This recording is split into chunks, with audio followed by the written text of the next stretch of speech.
കിരണിനോട് മോള് പറഞ്ഞത് കുറച്ചു കൂടിപ്പോയി. എല്ലാരെയും മുന്നിൽ വെച്ച് അങ്ങനെ പറയണ്ടായിരുന്നു. മനഃപൂർവ്വം പറഞ്ഞതല്ല, അപ്പോഴത്തെ സിറ്റുവേഷനിൽ പറഞ്ഞു പോയതാ. അത് എനിക്ക് മനസ്സിലാവും. പക്ഷേ കിരണിന്റെ സ്ഥാനത്ത് നിന്ന് ചിന്തിക്കുമ്പോൾ അവനത് ബോധ്യപ്പെടണമെന്നില്ല. കിരൺ ദുർഗയെ എതിർത്തത് ഒരിക്കലും മറ്റൊരു കാര്യം കൊണ്ടല്ല. അതിന്റെ കാരണം ദുർഗയോടുള്ള സ്നേഹം മാത്രമാണ്. അതുപോലുള്ള അപകടം പിടിച്ച ഒരു സ്ഥലത്തേക്ക് ദുർഗയെ വിടാനുള്ള അയാളുടെ മടി. അതെനിക്കറിയാം കുട്ടേട്ട. പക്ഷേ എനിക്ക് എന്റെ ലക്ഷ്യങ്ങളാ വലുത്. കിരൺ എനിക്ക് നല്ലൊരു ഫ്രണ്ടാ. അപ്പൊ കിരൺ എന്നെ സപ്പോർട്ട് ചെയ്യുന്നതിന് പകരം എന്നെ പിന്തിരിപ്പിക്കാൻ ശ്രമിച്ച പോലെ തോന്നി. അപ്പോഴത്തെ ദേഷ്യത്തില് ഞാൻ എന്തോ പറഞ്ഞുപോയി. കഴിഞ്ഞത് കഴിഞ്ഞു.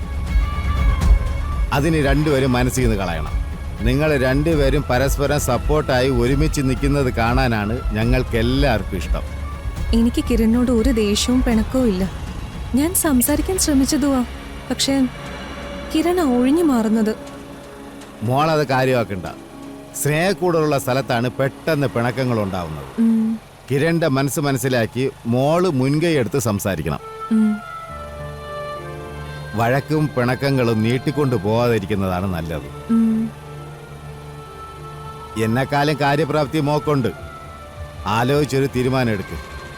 ഒരു കാര്യം മറക്കണ്ട, കിരൺ കൂടെ ജോലി ചെയ്യുന്ന ഒരാൾ മാത്രമല്ല, മോളുടെ നല്ലൊരു സുഹൃത്തും കൂടെയാണ്. ആ സ്നേഹത്തിൽ ഒരു കുറവും വരരുത്.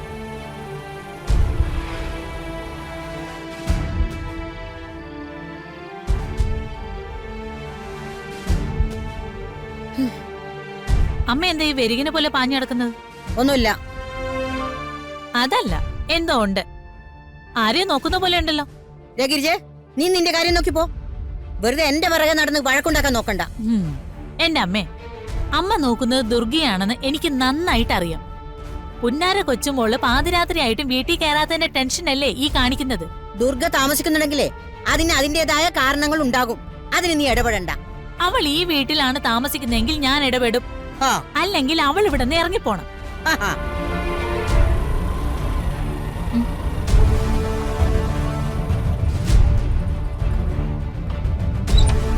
വന്നല്ലോ.